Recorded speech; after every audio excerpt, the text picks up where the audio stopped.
Not long ago, extreme poverty shocked the world. Every day, the internet throws images of inequality in our faces that seem impossible to believe.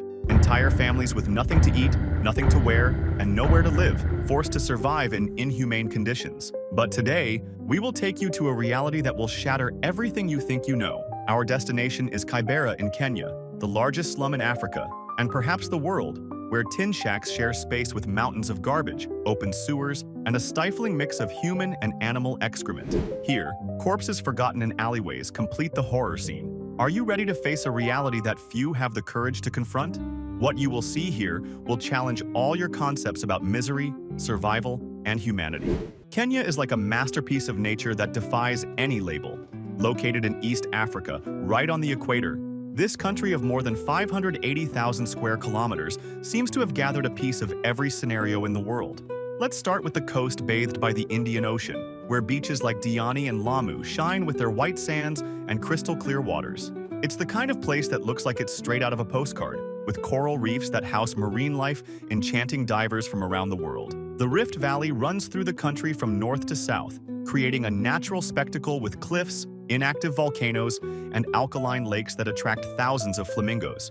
Mount Kenya is another must-see. With its 5,199 meters of altitude, it not only gives the country its name, but also showcases a landscape that mixes glaciers, yes, snow in Africa, and savannas in the distance. It's so unique that you have to see it to believe it. Speaking of savannas, these golden plains are practically the soul of Kenya. With their solitary acacias and iconic wildlife, they are the perfect setting for the Big Five: lion, leopard, elephant, rhinoceros, and buffalo. Places like the Masai Mara and Tsavo National Park are true sanctuaries for those who want to witness nature in its purest state. And if that wasn't enough, there's also the Great Migration, when millions of wildebeest and zebras face hungry crocodiles in search of better pastures. But Kenya is not just savanna. In the north, deserts offer a stark beauty, while in the south, tropical forests hide unique species. And in the far west is the gigantic Lake Victoria, one of the largest sources of fresh water in the world, shared with Uganda and Tanzania. Perhaps that's why Hollywood has fallen in love with this place. Productions like Out of Africa, with Meryl Streep and Robert Redford, and Lara Croft, Tomb Raider, The Cradle of Life, with Angelina Jolie, have chosen Kenya as a filming location. Kenya's history is as remarkable as its geography. From the days when the Rift Valley was home to our earliest ancestors, this land has played a significant role throughout the centuries. It became a meeting point for different cultures with Bantu and Nilotic traders. During British colonization, fertile lands were taken from local populations to benefit European settlers, while most Kenyans were forced into precarious living conditions, working on plantations or building railways. These inequalities left deep scars that still affect the country. Independence came in 1963, but that didn't mean the end of difficulties. Despite being one of the most promising countries in East Africa, Kenya continues to face challenges such as poverty, unemployment, and social inequalities. These problems are even more visible in rural areas and on the outskirts of major cities like Nairobi, which is our next destination. Nairobi, Kenya's largest city, is a place that mixes a bit of everything. Founded in 1889 as a simple railway depot, it quickly grew and became the capital in 1997. Today, with over 4 million inhabitants, it is one of the busiest cities in East Africa. On one hand, the urban environment blends with the nearby national park, where lions and rhinos roam free, creating a unique urban safari. There is also the National Museum, which celebrates the country's history and culture, and the Giraffe Center, a refuge dedicated to protecting the endangered Rothschild giraffe. But like any major metropolis, the challenges are evident. Unplanned growth has led to areas like Kibera, where life is very different from the modern, office-filled city center. Kibera is one of the largest informal settlements in the world, known for its stories of challenges and contradictions. Remember the inequalities we talked about in the Kenyan capital? Well, Kibera is exactly that blue part that appears on your screen right now. And look just next to it in the red part. There is an exclusive golf course frequented by wealthy people. The separation is just a thin, almost invisible line. Around 2.5 million people live there, and if you recall that the city has just over 4 million inhabitants, you can understand the impact of this.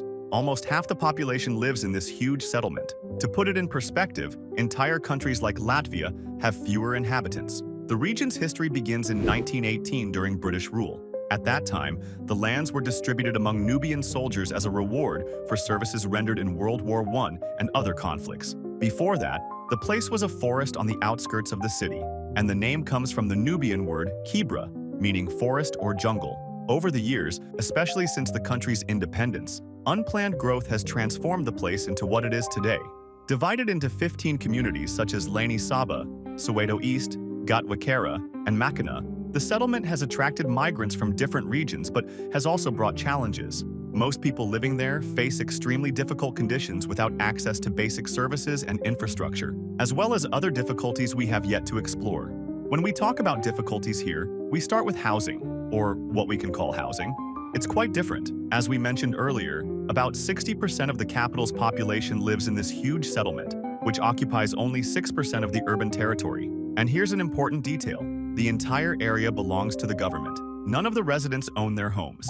This situation has historical roots. For the past 75 years, the area has been occupied by minority groups and people excluded from the labor market. Although the land is state-owned, the government has allowed the sale of plots and their commercial use, paving the way for something troubling: exploitation. In practice, this means that few people actually have formal ownership of the land or the structures. It is estimated that only 1 in 10 people own their own shack. Most residents pay rent to so-called landlords who often do not even live in the area. Yes, you heard right. People pay rent to live in such precarious conditions. The amount is around $7 a month. Still, many families have to share a single shack to make ends meet.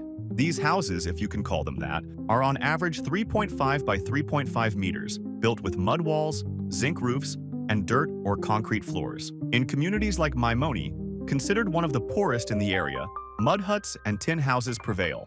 These materials are used because they are cheap, but offer little protection against heat, heavy rains, or nighttime cold. The internal structure is extremely simple.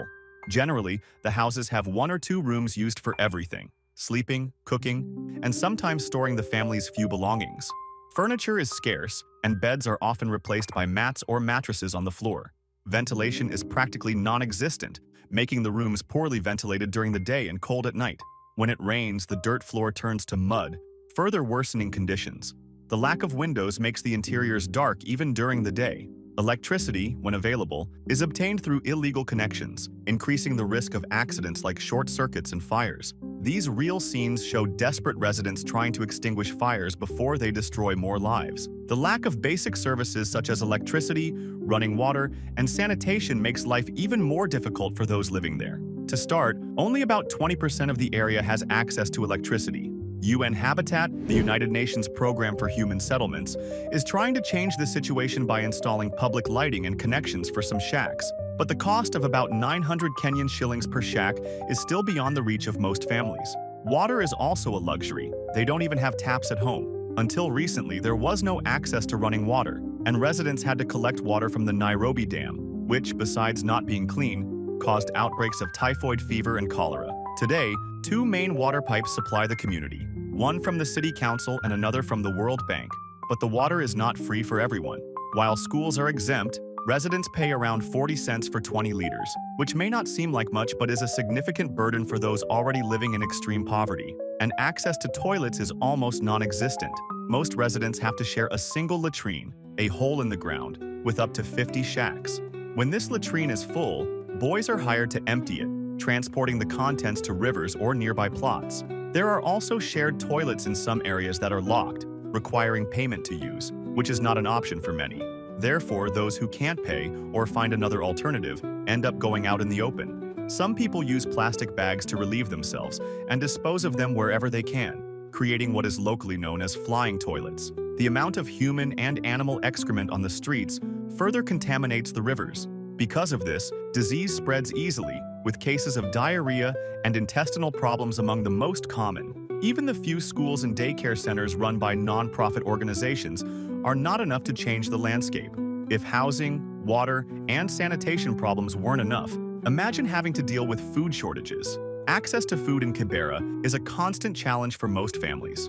With scarce resources, residents often eat only once a day, if that. Meals usually consist of a simple diet based on corn flour, rice, and beans, which lack essential nutrients for health. Fruits and vegetables are often unaffordable luxuries, and when available, they come from street markets, which sell them at lower prices but without the necessary hygiene. People try to survive with what little they have, But many children show signs of malnutrition, such as stunted growth and susceptibility to disease. During times of crisis like the pandemic, the situation worsened, with many families dependent on emergency food donations. And while we mention children, let's not forget that many children in Kibera often skip school to help their parents collect food or water. Despite free primary education in Kenya, many families cannot afford the uniforms and supplies required by schools. Consequently, the literacy rate in Kibera remains low, perpetuating the cycle of poverty. Living conditions in Kibera are a stark contrast to the thriving Kenyan economy we see on the surface. Kenya is the largest and most advanced economy in East and Central Africa, with a GDP of about $95 billion. However, this economic prosperity has not trickled down to the residents of Kibera. The unemployment rate is high, with many residents relying on informal jobs, such as selling goods in the market or doing manual labor, to make a living. This informal economy lacks stability and security, leaving families vulnerable to economic shocks. Additionally, crime is a significant issue in Kibera, with theft and violence being common due to the desperation and lack of opportunities. This creates an environment where people feel unsafe, further exacerbating the challenges they face daily. Despite these harsh realities, the people of Kibera demonstrate remarkable resilience and community spirit. Many nonprofit organizations and community groups work tirelessly to improve living conditions, provide education, and offer health services. Initiatives like microfinance programs help residents start small businesses, giving them a chance to break the cycle of poverty. Community centers provide a space for people to come together, support each other, and work towards a better future. These efforts show that even in the direst circumstances, hope and determination can drive change.